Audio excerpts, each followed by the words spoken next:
13 wins from 17 races, 15 poles, a pace advantage exceeding half a second per lap. In 2020, the Mercedes W11 didn't just win the championship, it forced Red Bull and Ferrari into a fight for second they couldn't comprehend. But these numbers only tell you what this car achieved. They don't explain the hidden engineering that made it virtually impossible to beat.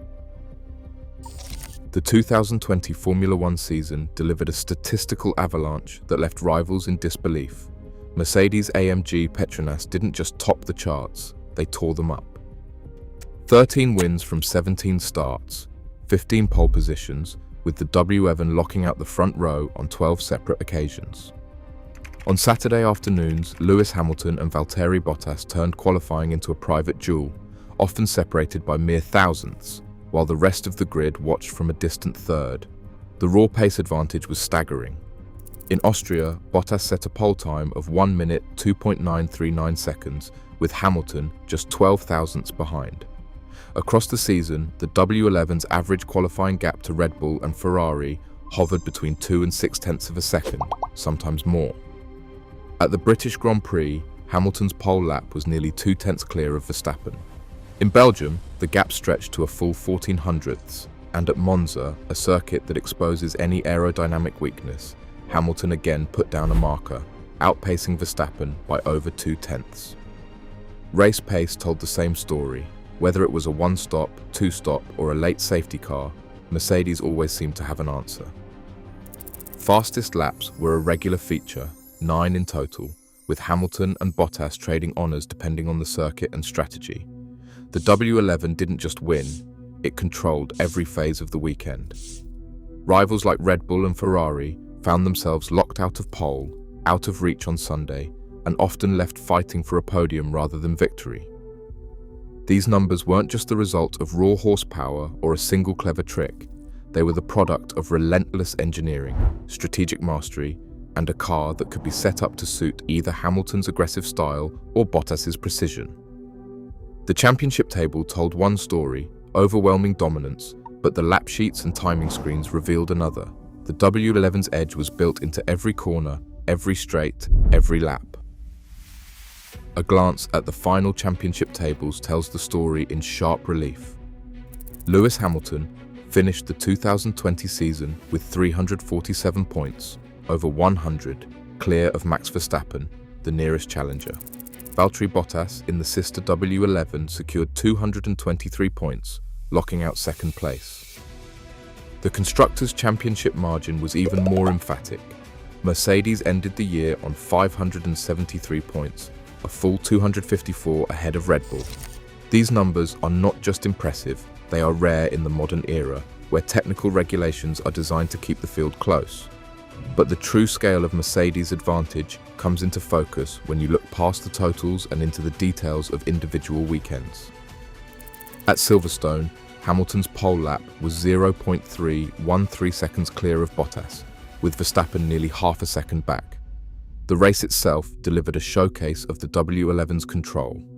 Hamilton crossed the line with a shredded tyre, still 7 seconds ahead of Verstappen. Bottas, who suffered a puncture of his own, had been running comfortably in second before the late drama. Across the season, Bottas was not just a supporting act, he was the only driver who could consistently pressure Hamilton, and his qualifying pace forced the team to extract the maximum from both cars.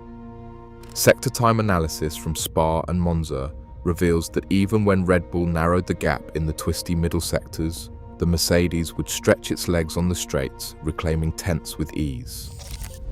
The result was a championship campaign where Mercedes could afford to split strategies, react to safety cars, or cover rivals without ever surrendering control.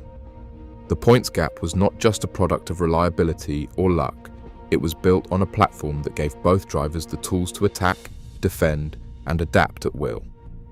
For rivals, the question became not how to beat Mercedes, but how to even get close. The margins were so consistent, so unyielding, that the search for answers inevitably turned to what was hidden beneath the carbon fiber and paint. Beneath the carbon fiber skin of the W11, Mercedes engineers hid a weapon that would become the talk of the paddock: dual-axis steering, or DAS. This was not just a clever trick, it was a mechanical revelation. By pulling or pushing the steering wheel along its axis, Hamilton and Bottas could adjust the toe angle of the front wheels in real time. Pulling the wheel back increased toe out, heating the front tyres on the straights and preparing them for the next heavy braking zone. Pushing it forward brought the wheels closer to parallel, reducing drag and helping manage tyre wear over a stint. The linkage itself was a feat of engineering. A split rack and pinion design, coaxial with the main steering column, allowed for precise, repeatable movement without sacrificing steering feel. Team Technical Chief James Allison described DAS as another tool in the driver's toolbox, giving Mercedes a way to fine-tune grip and tyre temperature without breaking the letter of the regulations. Not everyone was convinced. Red Bull's Adrian Newey called it ingenious but unsustainable, and rival teams questioned whether it skirted the intent of the rules. The FIA responded with Technical Directive 2020-04, declaring that any system allowing the driver to alter steering geometry other than by rotation would be banned from 2021. Mercedes accepted the ruling, but the impact was clear. In the hands of Hamilton and Bottas, DAS delivered a measurable advantage in tyre management and front-end grip, especially during critical moments like safety car restarts and qualifying outlaps. For one season, it was a secret edge that no rival could match. Aerodynamics shaped every line of the W11. Mercedes engineers pushed the side pods into just 180 mm at the leading edge, 30 mm narrower than the year before. This wasn't for looks. Shrinking the frontal area let them direct more air under the car, feeding a powerful vortex into the floor.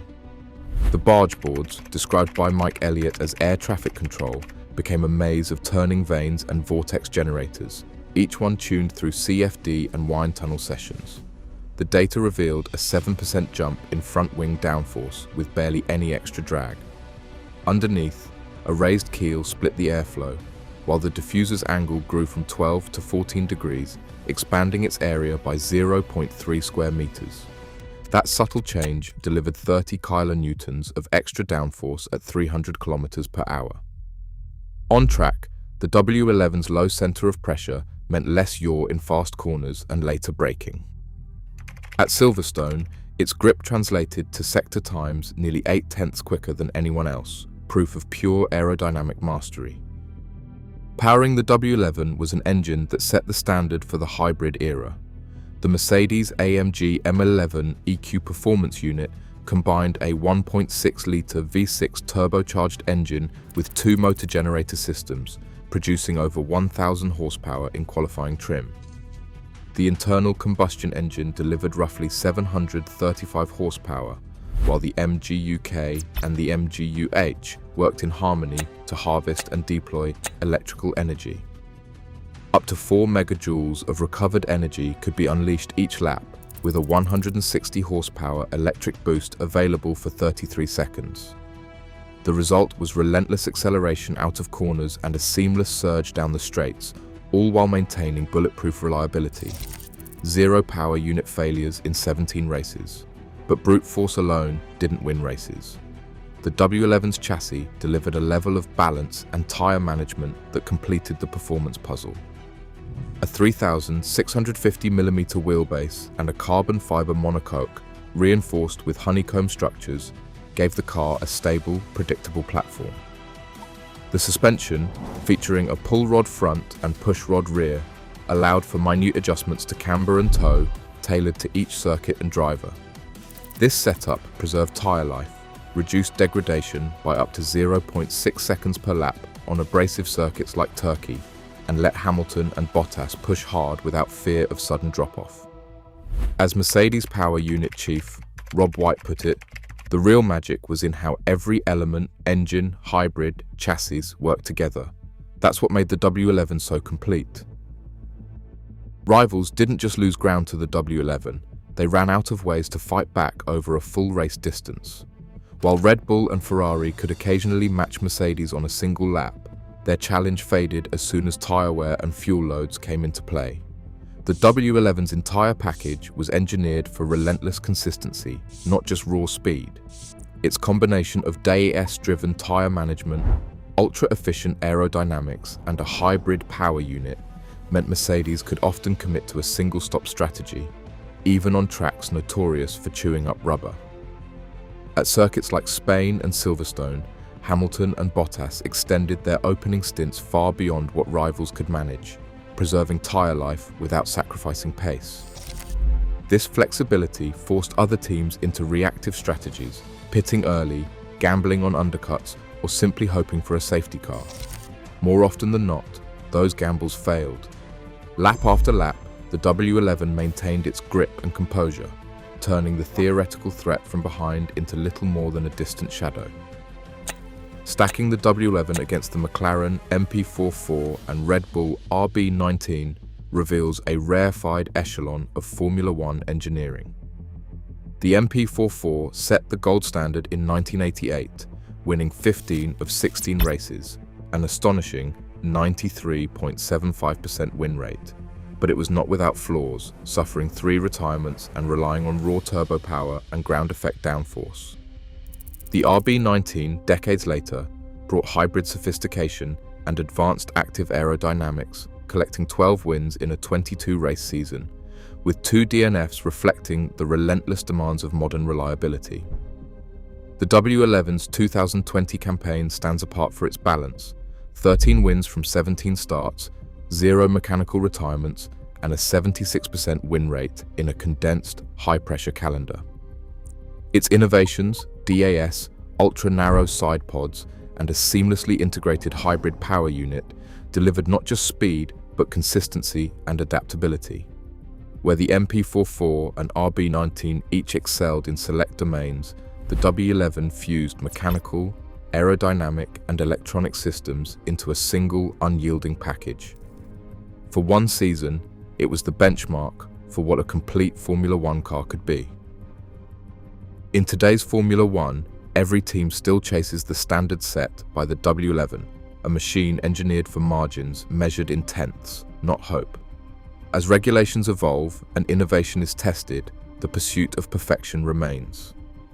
Dominance, like this, isn't just remembered, it redefines what's possible. Share your thoughts below.